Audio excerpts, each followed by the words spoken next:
AI work, and what are the drawback, challenges, limitations of AI. At the same time, ethical awareness is also important. So do you know how to spot bias? Do you know how to protect your personal information when using AI, which is a big concern? At the same time, for minors, for them, they need to know how to act responsibly when using AI.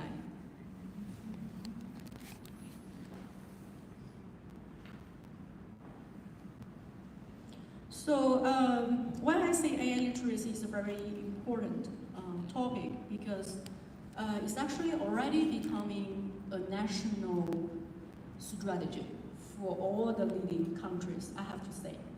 For example, like in the United States, the White House released an executive order last year, April 2025, to mandate all the K-12 school must offer AI programs.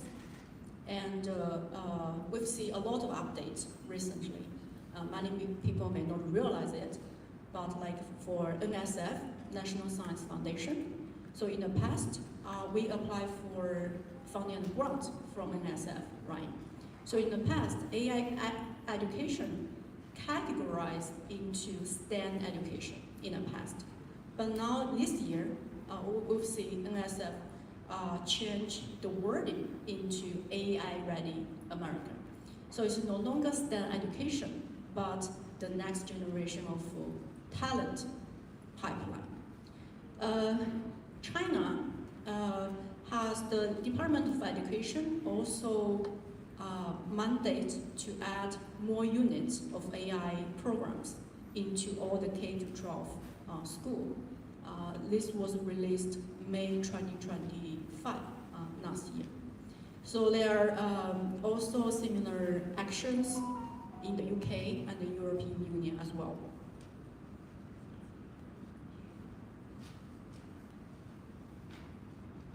K-12 school starting 2027, which is the next year. And nationally, their Prime Minister aim to have everyone to have AI education by 2030. And why they say this is a bold approach? Because we see in many other countries, people we are still thinking about, should we regulate first, or should we carry out regulation policies, safeguard first, or should we just do implementation and teach the student first? But Malaysia's bold approach is, their policy is teach first, regulate later.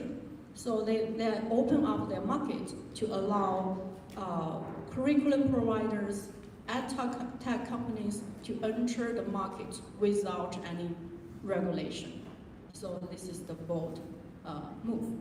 So then we see countries are prioritizing talent development over the waiting for the regulation. And Malaysia is one of these examples.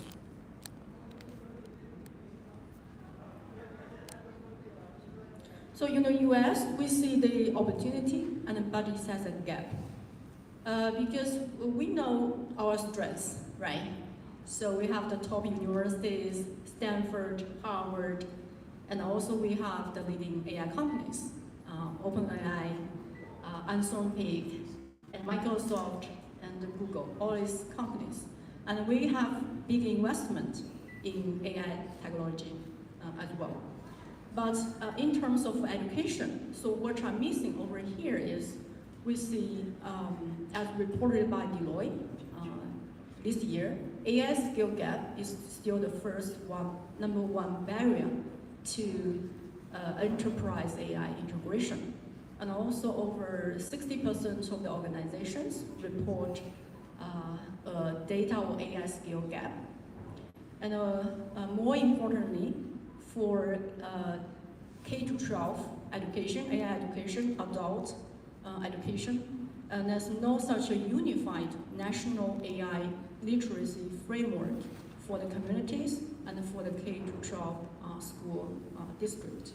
So basically, to summarize, so the US leads AI technology and innovation, but at the same time lacks in AI literacy infra.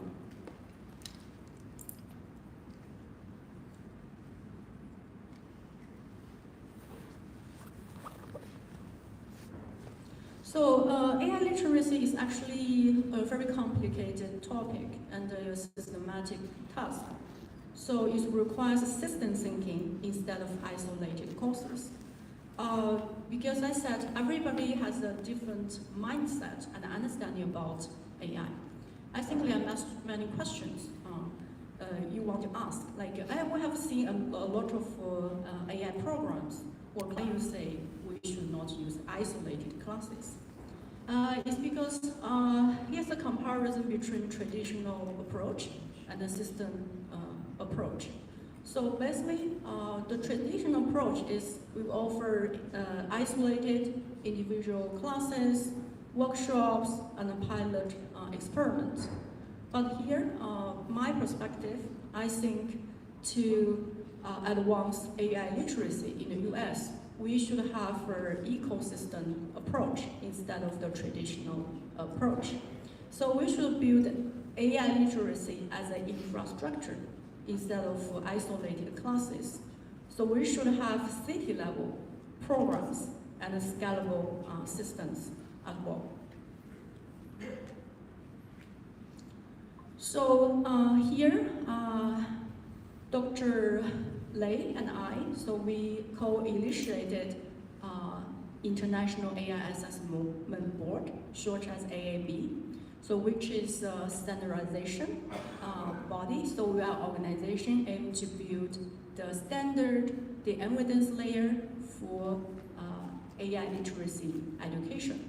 So we have a group of professors, experts, in combination with institutions with their support. So this is the fundamental of our system ecosystem approach. So we want to have a unified standard for how to carry out AI literacy program, so to provide quality AI education. So on top of this AAB, so we also call all the people to join us to co-build this American AI Education Alliance. So this is an ecosystem network with education technology companies, with AI companies, and with institutions as well, and with educators as well. So then the top layer is our implementation partner. So then they are gonna implement the standard and the framework designed by AAB and to offer quality AI education to all the students and to educate our parents to be ready for AI literacy as well. So we do have a growing AI education ecosystem. So we have many professors, experts from AI expert education expert are joining us with co-define this standard. And also we have education organizations. They are the local school, private school, public school, and the coding academies are joining us in this ecosystem. So we have volunteers who contribute technically or serve as research fellow to review any cases that we connected. We also got community support. That's why I was invited over here to give this talk. So why you say, I think that people may ask, like, why you say we need this ecosystem approach? So because we aim big. We have seen examples of the cities in the United States who are famous for, like, for example, Silicon Valley is famous for tech companies, right? So which is the global hub for AI as well. So Boston is famous for biotech innovation, right? And for Los Angeles, so we are famous for entertainment industry, right? So, but the future city will see the competition sits on the competition on AI talent development. Because you know the history of Silicon Valley, so where Silicon Valley come from, is actually from the after the World War II, during the Cold War period of time. So there's a huge demand for silicon-based devices, technology, communication, and semiconductor, right? So because Stanford University kind of grow a lot of talent in this field, and also Department of Defense put a lot of money for military contract. So then all together with the capital, with the talent, then it becomes what we see as Silicon Valley of today. So we've seen in the future, if there's a city which can focus on AI education and AI talent development, this will become the next city for the talent hub.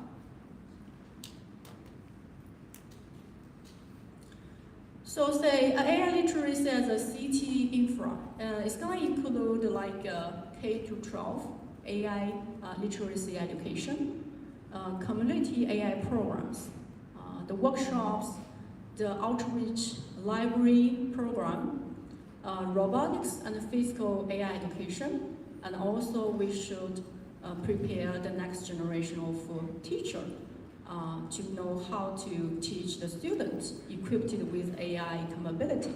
And teachers need to improve themselves to master AI skills and also understand what is AI in order to deliver qualified education for our next generation.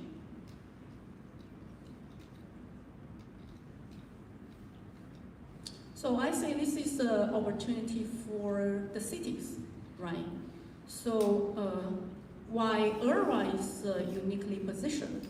Because you know, Irvine, the city was built because of university, because of the investment into education, right?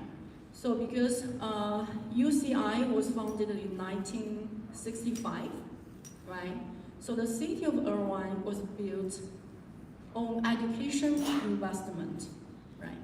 So as of today, Irvine also has the top K-12 school district and systems, major universities, and we have international talent in this city. So, and also Irvine has an innovation center also under development. So the city of Irvine aims to become the second Silicon Valley in Southern California. So basically, Irvine has a tradition of building its future through education and innovation.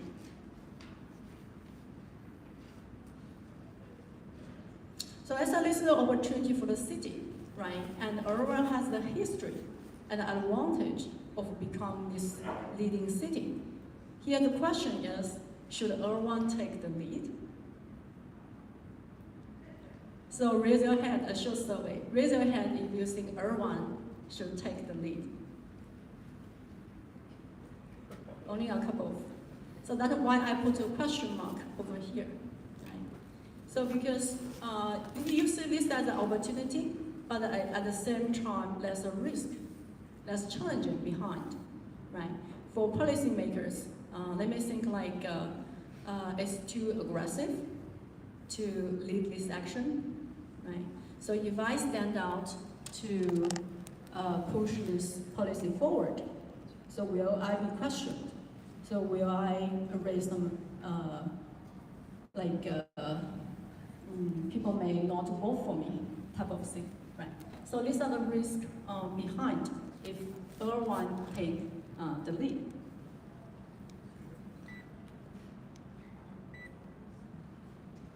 So here comes the next survey. So I put two mocked news headline. The one you see on the left is option A, so which is you can see the NBC or CNBC reported, Erwan becomes the first US city to launch AI literacy education model. So this is option A. The other option is, you see data from there. So then from there, we can get to know the repeated pattern for what we have done right and what we have done wrong, and what are the challenges, and what we should